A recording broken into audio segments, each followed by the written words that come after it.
அனைவருக்கும் பார்த்துருக்க பதிவு என்ன அப்படின்னா, யோகிக்கு வரும் ஆணவம் என்ன, வைத்தியருக்கு வரும் ஆணவம் என்ன, மந்திரவாதிக்கு வரும் ஆணவம் என்ன, பஞ்சபட்சி தெரிஞ்சவருக்கு வரும் ஆணவம் என்ன, இன்னும் சில கடைகள் தெரிஞ்சவருக்கு ஒவ்வொருத்தருக்கும் தனிப்பட்ட ஆணவங்கள் இருக்கும். அந்த ஆணவம் ஏன் வருது அப்படிங்கிற விஷயத்த கொஞ்சம் தெரிஞ்சுக்கணும். ஃபஸ்ட்டு வைத்தியருக்கு பார்க்கலாம். இந்த உலகத்தில் நிறையா வைத்தியர்கள் இருக்காங்க. அதாவது ஆங்கில மருத்துவம், சித்த மருத்துவம், அலோபதி, உலகத்தில் எல்லா மருத்துவங்களும் எடுத்துக்கலாம். எந்த மருத்துவம் எடுத்துக்கிட்டாலும் எல்லாருமே மருந்து எங்கேருந்து செய்கிறாங்க? இங்கே இருக்கிற செடி, கொடி, உப்பு, பாஷானம், உலோகங்களை வச்சு தான் எல்லா மருந்தும் செய்கிறாங்க. இதில் எந்த மாற்றமும் இல்லை. ஆனால் ஒவ்வொருத்தரும் பேரை மாற்றி வச்சுக்கிறாங்க. ஒவ்வொரு செடியோட பேரை மாற்றி வச்சுக்கிட்டு ஒவ்வொரு ஆங்கில மருத்துவத்தில் ஒரு பேர் வந்துடும். ஒரே செடிக்கு ஆங்கில மருத்துவத்தில் ஒரு பேர், அலோபதியில் ஒரு பேர், ஹோமியோவில் ஒரு பேர், சித்த மருத்துவத்தில் ஒரு பேர், இயற்கை அவ்வளோன்னு ஒரு பேர் இருக்கும். அதுபோல் உலகத்தில் எல்லாரும் வைத்தியரும் ஒரே விஷயம் இங்கே இருக்கிற பொருளை எடுத்து தான் மருந்து செய்கிறாங்க. பேர் மாற்றி வச்சுக்கிறாங்க, அதனால் பண்ணிக்கிறாங்க. ஆனால் வைத்தியருக்கு வரக்கூடிய ஆணவம் என்னென்னா, வைத்தியருக்கு நான் அதாவது எல்லா வகையான மருந்து செய்ய தெரியும், நான் அவ்வளோ பெரிய வைத்தியர்னு என்ன சொல்கிறது சொல்லிக்கிறாங்க. ஆனால் நீ செய்யக்கூடிய மருந்து போய் ஒருத்தர் உடம்புக்குள்ள நோயை போய் சரி பண்ணுதா, இல்லை நீங்கள் போய் வைத்தியர் போய் நோய் சரி பண்ணிட்டு வராரா? நான் தெரியாமல் கேட்குறது என்னென்னா, அவர் செய்யக்கூடிய இயற்கை விளைஞ்ச பொருட்களை ஒவ்வொரு பொருளும் கூட்டுமானமாக சேர்த்து, நீ கூட்டுமானமாக சேர்த்தாலும் சரி, வெறுமனம் ஒட்டை மூலிகை கொடுத்தாலும் சரி, எப்படி கொடுத்தாலும் சரி, அந்த மூளையில் உள்ள சத்த அணுக்கள் தானே போய் நோய் தேய்க்குது. இல்லை வைத்தியர் போய் உள்ளே போய் அந்த உள்ளே இருக்க நோய் போய் சரி பண்ணி அந்த நோய் உடம்பு விட்டு வெளியேற்றி நோய் சரி பண்ணிட்டு வைத்தியர் வெளியே வராரா? இல்லை. ஒரு மூலிகை செடியில் ஒரு நோய்க்கான பல்வேறு வகையான மூலிகை பொருட்களை ஒன்று சேர்த்து மருந்தாக கொடுக்குற அந்த நீ செய்கிற செயலுக்கான கூலி வாங்குற, அவ்வளோதானே தவிர நம்ம போய் ஒருத்தர் உடம்புல நோய் இருக்குன்னு நம்ம போய் அந்த உடம்புக்குள்ளே போய் அந்த நோய் செயல்களை அழைச்சி நோயை தீர்த்து நோய் செயல்கள் உடம்புல வெளியேற்று அந்த நோயை நிரந்தரமாக சரி பண்ணிவிட்டு அந்த உடம்பு விட்டு வெளியே வந்தால் நம்ம உலகத்திலே பெரிய வைத்தியர்னு நம்ம சொல்லிக்கலாம், ஏற்றுக்கலாம். உள்ளே நீ கொடுக்க போகிறது மருந்து தான் நோயை தேய்க்க போதே தவிர நீ போய் தேய்க்க போறியா? இல்லை. அப்போ வைத்தியருக்கு எதுக்கு நான் பெரிய வைத்தியர், அவ்வளோ மருந்து செய்ய தெரியும், அந்த மருந்து செய்ய தெரியும், நான் உலகத்தில் பெரிய வைத்தியருங்கிற ஆணவம் எதுக்கு வருது? இது தேவையில்லாத என்ன சொல்கிறது, தேவையில்லாத ஒரு மிகப்பெரிய ஆணவம், நான் பெரிய வைத்தியர்னு சொல்லிக்கிறது. அதாவது இதில் இன்னொரு ரகசியம் என்னென்னா, ஒரு மருந்து செய்ய போகிறோம் அப்படின்னா ஒவ்வொருத்தருக்கும் ஒவ்வொரு அனுபவ முறை இருக்கும். ஒரு பொருளை சுத்தி பண்ணுறதா இருக்கலாம், ஒரு பொருளை ஒரு 10 முறை சுத்தி பண்ணால் தான் சுத்தி ஆகுங்கிற ஒருத்தருக்கு தெரிஞ்ச ஒரு ஃபார்முலாவாக இருக்கலாம். இன்னொருத்தருக்கு ஒரு முறையில் சுத்தி பண்ணாலே சுத்தி ஆகுங்கிற இன்னொரு ஃபார்முலா இருக்கலாம். அதுக்காக 2 சுத்தியிலையும் அதாவது அவங்கவுங்களுக்கு தெரிஞ்ச நுணுக்கமான அனுபவத்தை வச்சு தான் வைத்தியம் பண்ணவே தவிர ஒரு சிறிய, அதாவது 10 முறை சுத்தி பண்ணக்கூடிய ஒரு ஃபார்முலாவை வெறும் ஒரு முறை சுத்தி செய்ய தெரிஞ்சுக்கிட்டா ஒரு பெரிய வைத்தியரானா கிடையாது. நீ வேலையை சுருக்கமாக செஞ்சுக்கிற, அவ்வளோதானே தவிர இது நம்ம பெரிய வைத்தியர், நான் பண்ணுறது தான் உலகத்துலேயே சுருக்கமான மெத்தடு, இது தவிர வேறு எந்த மெத்தடு இல்லை அப்படின்னு எப்படி சொல்ல முடியும்? அதனால் கேள்வி என்னென்னா, நம்ம செய்யக்கூடிய அதாவது நாம இல்லை, உலகத்துக்கு எல்லா வகையான மருத்துவங்கள்லையும் நீ கொடுக்குற மருந்து தான் நோயை தைக்கிறத தவிர மருத்துவன் வைத்தியம் பண்ணுறவன் டாக்டரோ, எந்த ஒரு சித்த மருத்துவரோ, ஆங்கில மருத்துவரோ, ஹோமியோபதி, எந்த மருத்துவரோ யார் உடம்புக்குள்ளே போய் நோய் தீர்க்கிறாங்களா? இல்லை. அப்புறம் நான் அவ்வளோ பெரிய மருந்து தெரியும், இந்த மருந்து தெரியும், நான் பெரிய வைத்தியருங்கிற ஆணவம் வைத்தியம் செய்கிறவன் வாயிலிருந்து வரக்கூடாது. இதுதான் வைத்தியருக்கான தகுதி. என்னென்னா, அந்த வைத்தியத்தை நான் சில பொருளை கூட்டு பொருளை சேர்த்து நான் மருந்து கொடுக்குறேன், மருந்து தான் நோய் சரி பண்ணியதை தவிர நான் நோய் சரி பண்ணலை. நான் செய்கிற மருந்துக்கான கூலி எடப்பட்டு வாங்குறவன் தான் நான் பெரிய வைத்தியர்னா நான் கிடையாது. அப்படிங்கிற பக்குவ நிலை எல்லாத்துக்குள்ளேயும் வரணும். வெறும் சும்மா நம்ம ஒரு 4 மருந்தை சேர்த்து கொடுத்து ஒரு நோய் சரி பண்ணிட்டு நம்ம பேர் வைத்தியர் கிடையாது. மருந்து தான் போய் சரி பண்ணுது, வைத்தியம் போய் அந்த உடம்புக்குள்ளே போய் சரி பண்ணலை. அப்போ வைத்தியருக்கு நான் பெரிய வைத்தியர், அந்த மருந்து தெரியும், இந்த மருந்து தெரியும், அவ்வளோ பெரிய வைத்தியர் அப்படின்னு தனக்குத்தானே மகுடம் சூட்டி தனக்குத்தானே குழி தோண்டிக்கக்கூடாது, நான் பெரிய வைத்தியர் அப்படின்னு. இது நிறைய பேர்த்துக்கு நான் ஏதாவது நான் நிறைய பேர் சந்தித்தவங்க எல்லாமே என்ன சொல்கிறாங்க, நான் பெரிய வைத்தியர், அந்த மருந்து தெரியும், இந்த மருந்து தெரியும், ஒரு மருந்தை இவ்வளோ ஷார்ட்டாக செய்ய முடியும், அவ்வளோ ஒரு மருந்தை இவ்வளோ நீட்டித்து செய்ய முடியும், எவ்வளோ சுருக்கமாக செய்ய முடியுமோ அவ்வளோ சீக்கிரமாக மருந்து செய்ய முடியும் எல்லாம் சொல்கிறாங்க. சரி, நீ எப்படி போட்டு செஞ்சாலும் இயற்கையை வளைஞ்ச பொருள் தானே உள்ளே போய் நோயை போய் சரி பண்ணுது. மருந்து செய்கிற வைத்தியம் போய் சரி பண்ணுறானா? இல்லையே. அப்புறம் நம்ம பெரிய அதாவது உள்ள அந்த உடம்புக்குள்ளே போய் நம்ம போய் சரி பண்ணுறமா இருந்தால் நம்ம பெரிய ஆள்னு சொல்லலாம் ஒன்று. இன்னொன்று, இந்த வைத்தியத்தை, அதாவது இந்தந்த மூலிகை வேர்களை, இந்தந்த மூலிகை செடி, விதை, கனி, பாசான உப்பு, உலோகங்கள் இதெல்லாம் எப்படிலாம் மருந்து செய்யணும்னு யார் ஒருத்தர் கண்டுபிடிச்சானோ, யார் ஒருத்தர் செஞ்சு வாழ்க்கை நடைமுறைக்கு செஞ்சு, அதாவது அறிவால், உணர்வால், ஆன்ம உணர்வால், இறை உணர்வாக இருந்து இந்த மருந்தை யார் ஒருத்தர் கண்டுபிடிச்சி ஆராய்ச்சி பண்ணி நம்ம கொடுத்துட்டு போனானோ, அந்த கொடுத்தவன் மருத்துவன் வைத்தியன்னு சொன்னால் நம்ம ஏற்றுக்கலாம். ஏன்னா உருவாக்கணும் அவன். அதாவது இயற்கையிலேருந்து இந்த பொருட்களை சேர்த்து இந்த மருந்து சரியாக வேலை செய்யும் அப்படின்னு தக்க முறைப்படி அளவுப்படி நம்ம கொடுத்துட்டு போனவன் அவங்க வைத்தியன்னு சொன்னால் ஏற்றுக்கலாம். அதில் மாற்றமே இல்லை. நம்ம இடையில அவங்கலேருந்து கற்றுக்கிட்டோமே தவிர நம்ம அந்த மருத்துவ முறையை உருவாக்கணுமா? இல்லை.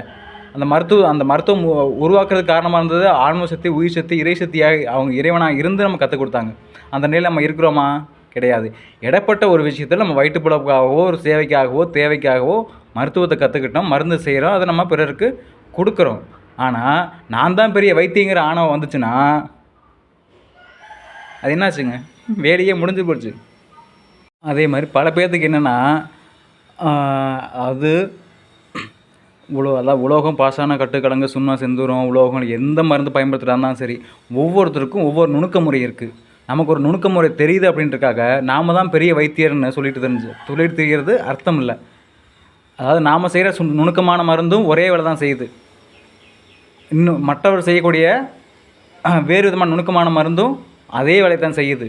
நம்ம வேலையை சுருக்கிறோம், மற்றவர்கள் வேலையை நீட்டிக்கிறாங்க. அவ்வளோதான் வித்தியாசத்தை தவிர ரெண்டு மருந்து ஒன்று தான். மருந்து அதாவது நம்ம எவ்வளோ பெரிய அறிவாளி, புத்திசாலி, எவ்வளோ பெரிய குருக்கிட்ட போய் கற்றுருந்தாலும் சரி, கற்றுக்கிட்ட மருந்து கற்றுக்கிட்டு இந்த மரம், செடி, கொடி இயற்கையாக விளைஞ்ச அணுக்களை ஒன்று சேர்த்து கொடுக்க போகிறோம். அந்த இயற்கை தான் போய் நோய் சரி பண்ணி தவிர எந்த வைத்தியனும் எந்த குருவோ போய் உள்ள வேலை செய்ய போகிறது கிடையாது. நம்ம தான் பெரிய வைத்தியங்கிற ஆணவம் இல்லாமல் செய்கிறவனுக்கு பேர் தான் வைத்தியன்னு பேர். இன்னொரு விஷயம் சொல்கிறேன். வைத்தியர் அப்படின்ற அர்த்தம் என்ன அப்படின்னா, ஒரு நெருப்பு எரியுது, ஒரு இடத்துல ஒரு நெருப்பு எரியுது, அது அணைஞ்சு போச்சு. அந்த இடத்துல நெருப்பு பற்ற வைக்கிறக்க என்ன சொல்லுவாங்க? அந்த தீயை வச்சு விடுப்பான்னு சொல்லுவாங்க. அப்போ அந்த தீயை வச்சு விடுப்பாங்கிற என்ன அர்த்தம்? ஒரு நெருப்பு அணைய போகுதுன்னா அந்த இடத்துல ஒளி அணைய போகுதுன்னு அர்த்தம். அப்போ மறுபடியும் அந்த ஒளியை பற்ற வச்சா மறுபடியும் கொஞ்சம் நேரத்துக்கு நல்லா எரியும். அதுபோல் இந்த உடம்புல ஏதாவது உறுப்புகள் நோய் வந்தால் அங்கே இருக்கிற ஒளி அணுக்கெல்லாம் செத்து போச்சுன்னா இந்த உடம்பு சீக்கிரமாக இறந்து போயிடும். அதனால் இந்த உடம்புக்குள்ளே எங்கே ஒளி மங்கி போச்சோ அங்கே நோய் வருது. அந்த ஒளி மங்கி போன இடத்துல ஒளியுள்ள மருந்து அணுக்களை செஞ்சு மருந்து கூட்டு மருந்தாக செஞ்சு அந்த மருந்தை உள்ளே கொடுத்தா எங்கே ஒளி அணுக்கள் செத்து போச்சோ, செல்கள் சிதைவு ஏற்படுச்சோ அங்கே போய் நம்ம கொடுக்குற மருந்து உள்ளே போய் சரி பண்ணுது. அப்போது நம்ம செய்யக்கூடிய எல்லா மருந்துகளும் உடம்புல இயங்கக்கூடிய ஒளி அணுக்கள் ஆற்றலோட இயக்கம் செத்து போகுது.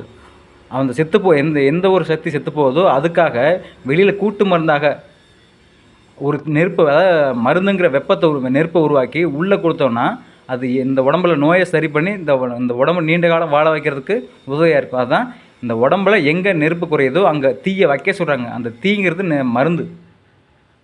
இதுதான் வைத்தியத்துக்கான அர்த்தம்.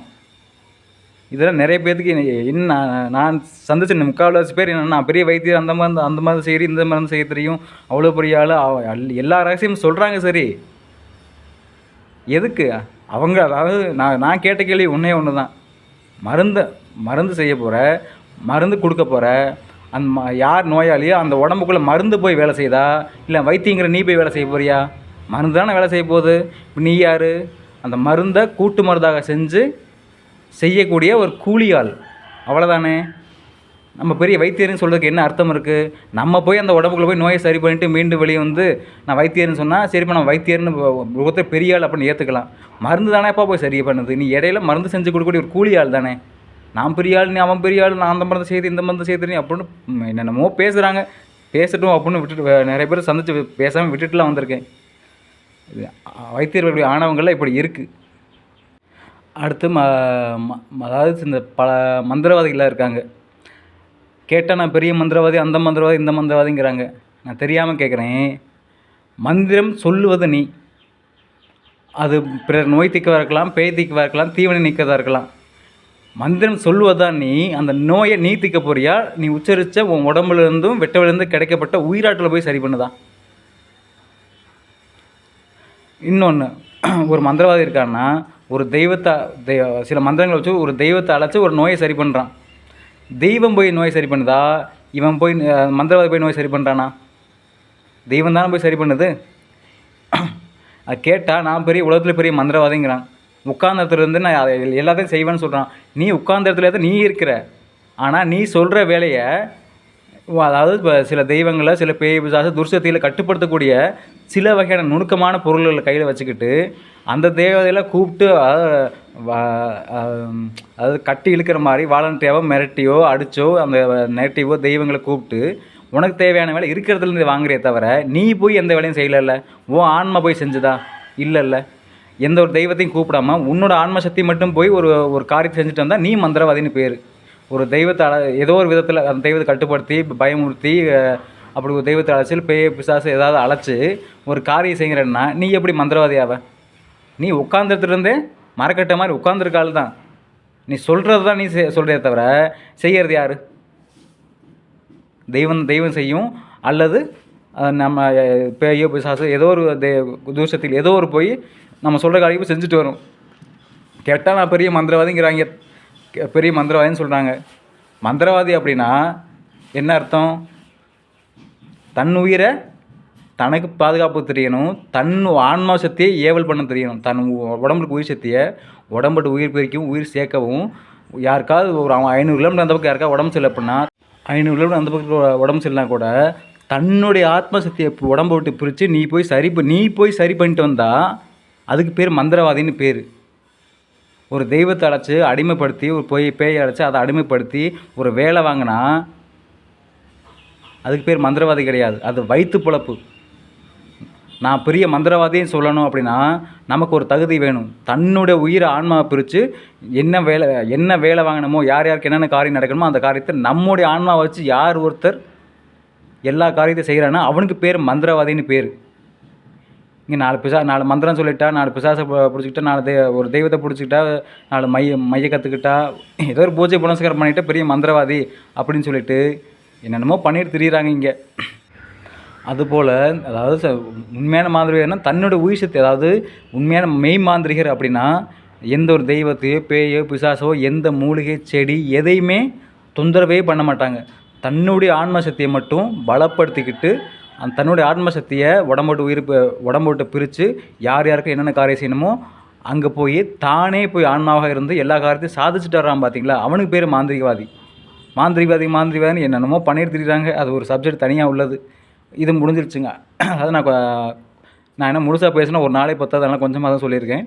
அடுத்து யோகிகள். இந்த யோகம் பண்ணுறவங்களுக்கெல்லாம் ஒரு தனிப்பட்ட ஆணவம் இருக்குது. நான் பெரிய யோகின்னு சொல்லிட்டு திரிகிறாங்க. யோகிக்கு நடக்கக்கூடிய மாற்றங்கள் என்ன? உடம்பில் நோய் இல்லாமல் வச்சுக்கிறது, சுவாச பயிற்சியை கொண்டு அதீத பயிற்சியால் உண்ணாதுவாரம் புருவமத்தி அண்டவுச்சி வாசல் திறக்கிறது, அதுலேருந்து பசி தாகம் தூக்கம் நீக்கிக்கிறது. இதுதான் யோகியோட வேலை. உண்மையிலேயே அவங்க செய்கிற சுவாச பயிற்சியில் உள்ள உயிர் சக்தி போய் உடம்பை மாற்றுதா அல்லது அந்த யோகி போய் தான் உடம்பை மாற்றுறானா?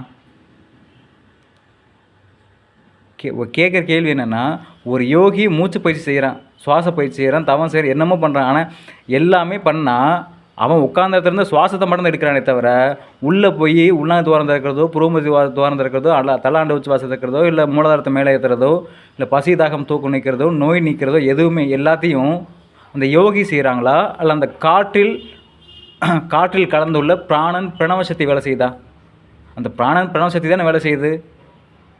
அந்த யோகி போய் தான் உடம்புக்குள்ள தானே போய் எல்லா நோயும் சரி பண்ணிவிட்டு உள்நாட்டு துவாரம் புருவமத்தி துவாரம் அண்டவச்சி துவாரம் திறக்கிற அவங்களா இதை முடிச்சு அவங்களா போய் குச்சி ஓட்ட போட்டு இதை பண்ணுறாங்களா? எதுவுமே இல்லை. அப்போது யோகியாக இருந்தாலும் தான் உடம்புல நடக்கக்கூடிய செயல் யாரால் நடக்குது? காற்றால் நடக்குது. அந்த காற்றை ஏற்றி இருக்கிறது மட்டும்தான் நம்ம வேலையை தவிர இந்த உடம்பை யார் மாற்றுறா? அந்த காற்றில் உள்ள காற்றில் மறைந்து நம்ம கண்ணுக்கு தெரியாமல் மறைந்துள்ள பிராணனும் பிரணவும் தான் நமக்கு அந்த வேலையை செய்யுது. இப்போ நம்ம பெரிய யோகியாக இருந்தால் தான் உடம்ப தானே மாற்றி, அதாவது எந்த ஒரு பஞ்சபூதம் எந்த சப்போர்ட் இல்லாமல், எந்த ஒரு அதாவது பஞ்சபூதம் சப்போர்ட் இல்லாமல், எந்த ஒரு ஜீவராசிகள் எந்த ஒரு உயிரினங்கள் எதோட சப்போர்ட்டும் இல்லாமல் தன்னைத்தானே உடலை மாற்றிக்க தெரிஞ்சால் நீ யோகின்னு சொல்லலாம். ஆனால் நம்ம பண்ணுறது என்ன? சுவாசம் மட்டும்தான் பண்ணுறோம். காற்றுள்ள பிராணம் தானே உடம்புக்குள்ளே போய் எல்லா வேலையும் பார்க்குது. நம்ம போய் பார்க்கல கிடையாது. நம்ம போய் பார்க்க நமக்கு உடம்பு சரி பண்ணல, நம்ம நோய் சரி பண்ணல, நம்ம எதுவுமே பண்ணல இல்லையா? இப்போ நம்ம எப்படி நம்ம பெரிய யோகின்னு சொல்லிட்டு என்ன அர்த்தம் இருக்குது? நம்ம மருத்துவம் செஞ்சாலும் சரி, மந்திரம் செஞ்சாலும் சரி, யோகம் செஞ்சாலும் சரி, எது தெரிஞ்சாலும் சரி, யார் செயல்படுறா? அதாவது நம்ம இடையில செஞ்சு கொடுக்குறோம். மருந்தாக இருந்தால் 4 பொருளை சேர்க்குறோம், மந்திரமாக இருந்தால் 4 மந்திரங்களை உச்சரிக்கிறோம், ஒரு 4 தெய்வங்களை ஏதாவது கூப்பிட்றோம். யோகமாக இருந்தால் சுவாச பயிற்சி மாற்றி செய்கிறோம். என்ன செஞ்சாலும் நம்ம போய் செயல்படுறோமா இல்லை இயற்கை வந்து செயல்படுதா? இயற்கை தான் செயல்படுது. இப்போ நம்ம மந்திரம், நம்ம பெரிய மந்திரவாதின்னு சொல்கிறது, நம்ம பெரிய யோகின்னு சொல்கிறது, நம்ம பெரிய மருத்துவம்னு சொல்கிறதுல இதுதான் ஆணவம். அதாவது நம்ம சொல்கிறோம், செய்கிறவன் அதாவது இந்த உலகத்தில் எவ்வளோ விஷயங்கள் சொன்னால் நடக்காது, செயலுக்கு வந்தால் தான் நடக்கும். அப்போ நம்ம வெறும் சொல்லு மட்டும்தான் நம்ம சொல்கிறோமே தவிர செயல் யார் செய்கிறா? வெவ்வேறு விஷயம் செய்யுது. அப்போ செயல்படுறவன் தானே இங்கே முக்கியமான ஆள். சொல்கிறவன் பெரிய ஆள் அப்படின்னா இதுதான் ஆணவம்னு சொல்கிறது. இது போல் அடுத்து நிறைய பேர் சொல்லுவாங்க, இந்த பஞ்சபட்சி அறிந்தவனை பகைத்து கொள்ளாதேன்னு சொல்லுவாங்க. உண்மையிலே பஞ்சபட்சி தெரிஞ்சவன் ஒருத்தருடைய நன்மையும் நல்லதும் செய்ய முடியும், கெட்டதும் செய்ய முடியும். ஆனால் அந்த நல்லது கெட்டதையும் பஞ்சபட்சி தெரிஞ்சவன் செய்கிறானா இல்லை பஞ்சபட்சிக்காரன் தெரிஞ்சு வச்சுக்கிட்டு நேரங்காலம் வேலை செய்தா? பஞ்சபட்சியை தெரிஞ்சவன் நேரங்காலம் அதாவது 5 நிலைகளை, 5 பறவைகள்னு சொல்லுவாங்க, 5 பட்சின்னு சொல்லுவாங்க, 5 நிலைகள். இந்த 5 நிலைகளும் இந்த பஞ்சபூதம் 27 நட்சத்திரம், 12 ராசி, இதுக்கெல்லாம் கணக்கிட்டு, இந்த நேரங்காலத்தை கணக்கிட்டு தனக்கு தீங்கு வராமல் ஒரு நல்ல காரியத்தை செய்கிறதுக்கு பேர் தான் பஞ்சபட்சி உருவாக்கப்பட்டது. இங்கே நிறைய பேர் என்ன சொல்கிறாங்க, பஞ்சபட்சி கற்றுக்கிட்டோம் பயக்காதுன்னா, பஞ்சபட்சி கற்றுக்கிட்டனாலே தன் உயிர் தன் கையில் காப்பாற்றிக்க முடியலை. பஞ்சபட்சி கற்றுக்கிட்டவனால அவன் போய் ஒரு காரியத்தை சாதிக்கிறானா இல்லை அந்த நேரங்காலத்தை தெரிஞ்சு செய்கிறனால அந்த நேரங்காலம் போய் ஒருத்தருங்க வேலை செய்யுதா? நேரங்காலம் தானே வேலை செய்யுது. கேட்டால் நான் பஞ்சபட்சி தெரிஞ்சவன், அது தெரிஞ்சவங்க, இது தெரிஞ்சவங்கன்னு என்னமோ அவங்க தான் பெரிய விஷயம்னு பேசி திரிகிறாங்க. நேரங்காலம் தானே அங்கே போய் வேலை செய்யுது. நீ சொல்கிற செயல்படுறது யார்? நேரங்காலம் தானே. நீ எடுக்கக்கூடிய மூலிகை செடியாக இருக்கலாம், அந்த நேரத்துக்கு உண்டான ஆற்றல், காந்தாலே, உயிர் சக்தி, அதுதான் அங்கே அதுக்கு இடைப்பட்டு உள்ள தெய்வங்கள், இதுதான் போய் அங்கே வேலை செய்யுது. கேட்டால் நான் பஞ்சபட்சி தெரிஞ்சவன் பாய்க்காத, என்ன உன் உயிரை உன்னாலே காப்பாற்றிக்க முடியாது. அப்படி இருப்போ நான் கேட்டால் பஞ்சபட்சி கேட்டால் பயக்காதுன்னா என்ன சொல்கிறது? இதுவும் ஆணவம் தான். இது போல் பல கலைத்துறையில் உள்ளவங்களும் இந்த அதாவது உலகத்தில் உள்ள ஆயக்கலை 64 கலைகளும் யாரோ ஒருத்தர் எங்கேயோ இருந்து உருவாக்குனார். அவர் அந்த கலையை நான் உருவாக்கினேன், இந்த கலைக்கான என்ன சொல்கிறது, கலைக்கான உரியவன், அந்த உரிமை எடுத்துக்கூடிய ஆள் உருவாக்கினவங்களுக்கு போய் பொருந்துமே தவிர அதை கற்றுக்கிட்ட அதாவது யாரோ ஒருத்தர் எழுதி வச்சுட்டு போயிட்டாங்க. மருத்துவம், மந்திரம், யோகம் எல்லாருமே நம்முடைய முன்னோர்கள், குருமார்கள் யாரோ ஒருத்தர் அவங்க வாழ்க்கையை அர்ப்பணித்து எல்லாத்தையும் அர்ப்பணித்து எழுதி வச்சுட்டு போயிட்டாங்க. நம்ம அதை படித்து தெரிஞ்சுக்கிட்டு நம்ம தான் பெரிய ஆள் அப்படின்னா இப்போ உருவாக்கினவன் யார்? அதை உருவாக்கினவன் தானே இருக்கிற எல்லாத்தையும் தெரிஞ்சவன். நம்ம இடையில கற்றுக்கிட்டு நம்ம தெரிஞ்சவன் நம்ம ஆணவம் கூட்டிகிட்டு தெரியறதுனால தான் நம்ம இன்னும் முன்னேறாமல் இன்னும் குப்பை கொட்டிக்கிட்டு தெரிகிறோம். ஆணவம் அப்படின்னா நம்ம ஒரு கலையை உருவாக்கி அந்த கலையை நம்மளாக உருவாக்கியிருக்கணும், அந்த கலையை இந்த உலகத்தை செயல்பட வச்சுருக்கணும். அதனால் ஆணவம் வரலாம், தவறு இல்லை. கேட்டால் சொல்லுவாங்க, நான் அந்த கலை கற்றுக்கிட்டு இந்த கலை கற்றுக்கிட்டு நான் அந்த கலை புரியல, அந்த கலை. யாரோ ஒருத்தர் தன் உயிரை வாழ்நாள் முழுவதும் வாழ்நாளே அர்ப்பணித்து ஒரு கலையை அதாவது பஞ்சபூதங்களுக்குள்ளேயும் மனித வாழ்க்கைக்குள்ளேயும் தெய்வங்களுக்குள்ளேயும் பிசாசு இந்த எல்லா விஷயத்துக்குள்ளேயும் கலந்திருந்து தன்னை பாதுகாத்து கொள்ள பல்வேறு வகையான நுணுக்கங்களை ஆராய்ச்சி பண்ணி ஒவ்வொரு கலையை உருவாக்கி கொடுத்து போனாங்க. உருவாக்கி கொடுத்தவங்க தான் அதுக்கு உரிமை கொண்டாட முடியும். நான் பெரிய மந்திரவாதின்னு சொல்ல முடியும், நான் பெரிய மருத்துவர், நான் பெரிய யோகின்னு உருவாக்கி கொடுத்தவங்க நான் தான். அதாவது நம்மளோட ஒரு சொத்து இருக்குன்னா சொத்துக்கு நான் தான் ஓனர்னு சொல்கிறது, அந்த சொத்துக்கு இருக்குது, அந்த சொத்தை நான் தான் வாங்கினேன், அது ஓனர்னு சொல்கிறதுக்கு அர்த்தம் இருக்குது. அதுபோல் இந்த கலையில் உருவாக்கினவே அந்த கலையை உருவாக்கின நான் தான்ப்பா அப்படிங்கிற ஆணவம் அவனுக்கு இருக்கிறது தவறு கிடையாது. அது இடையில கற்றுக்கிட்டு நம்ம வாழ்க்கையை உலகத்தில் உருவாக்கப்பட்ட 64 கலைகளும் நம்ம வாழ்க்கையில் வாழ்ந்து முடிகிற வரைக்கும் இடைப்பட்ட வாழ்க்கைக்குள்ளே நமக்கு தேவையான எதிராக செயல்படக்கூடிய எல்லா சூழ்நிலைகளையும் நமக்கு சாதகமாக மாற்றி அமைச்சு வாழ்க்கையை வாழ்ந்து மேல்நிலை கொண்டு போகிறது தான் இந்த 64 கலைகளும். இதை ஒவ்வொருத்தரும் கற்றுக்கிட்டவும் நான் பெரிய ஆள், நீ பெரிய, என்னத்தை பெரிய ஆள், என்ன பிரயோஜனம்? அதான் ஆணவம் என்பது தெளிவாக தெரிஞ்சுக்கணும். எதில் வேணாலும் ஆணவம் இருக்கலாம். தெளிவான விஷயம், நான் தான் கற்றுக்கிட்டேன், நான் தான் பெரிய ஆளுங்கிற ஆணவம் வச்சுக்கவே கூடாது. எந்த கலைக்கு, அதாவது உலகத்திற்கு 64 கலைகளையும் எந்த கலையாக இருந்தாலும் சரி, எந்த ஒரு கலை கற்றுக்கிட்டாலும் அந்த கலையை முழுமையாக கற்றுக்கிட்டவன் சாக மாட்டான், அவனுக்கு மரணமில்லா பெருவாளுங்கிறது சுத்தத்தையும் பிரணவத்தையும் கட்டாயம் கிடைக்கும்.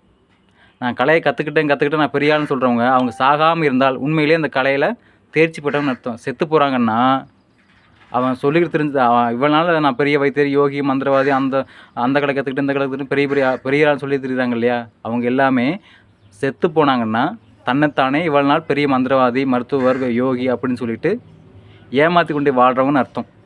இதெல்லாம் நிறைய பேர்த்துக்கு சொல்லி புரிய வைக்க முடியாது. அதனால் நிறைய விஷயம் சொல்கிறது என்னென்னா, ஆணவம் வரணும் தான். என்ன ஆணவம் இருக்கணும்? நான் இந்த வாழ்க்கையில் நல்லபடியாக வாழ்ந்து நல்லா மேல்நிலைக்கு போவேங்கிற ஆணவம் இருந்தால் தவறு இல்லை. நான் கற்றுக்கிட்ட கலையில் நான் தான் பெரிய ஆள், என்னை விட பெரிய ஆள் இல்லை, நான் கற்றுக்கிட்டதான் உனக்கு அடுத்து, அதாவது எனக்கு தெரிஞ்சதான் எல்லாமே, மற்றவங்க தெரியாத எல்லாமே எனக்கு தெரியும் அப்படிங்கிற ஆணவம் மட்டும் இருக்கவே கூடாது. எவ்வளோ பெரிய கலை நம்ம கற்றுருந்தாலும் எங்கே போய் யார்கிட்ட பேசினாலும் அந்த கலையோட கற்றுக்கிட்டுங்கிற ஆணவத்தோடு மட்டும் பேசிடக்கூடாது. அதுதான் கலைக்கு கொடுக்குற முதல் மரியாதை. நிறைய பேர் இப்போ எல்லாருமே நான் அந்த கலை கற்றுக்கிட்டா அந்த நான் மருத்துவம் கற்றுக்கிட்டு, யோகம் கற்றுக்கிட்டேன், வைத்திய மாந்திரவாதி அப்படின்னா அது என்னமோ பெரிய ஒரு கெத்தாக தெரியுறாங்க. அப்படிலாம் தெரிஞ்சோம்னா நம்ம வாழ்க்கையில் சுத்தமாக முத்தி மூச்சமோ நல்ல நிலை எதுவுமே கிடைக்கவே கிடைக்காது. தெளிவான விஷயம் சொல்லணும் அப்படின்னா, எந்த ஒரு கலையாக கற்றுருந்தவங்களாக இருந்தாலும் சரி, யார்கிட்ட போய் பேசினாலும் சரி, தனக்கு தெரியும் அப்படிங்கிற ஆணவத்தோடு பேசக்கூடாது.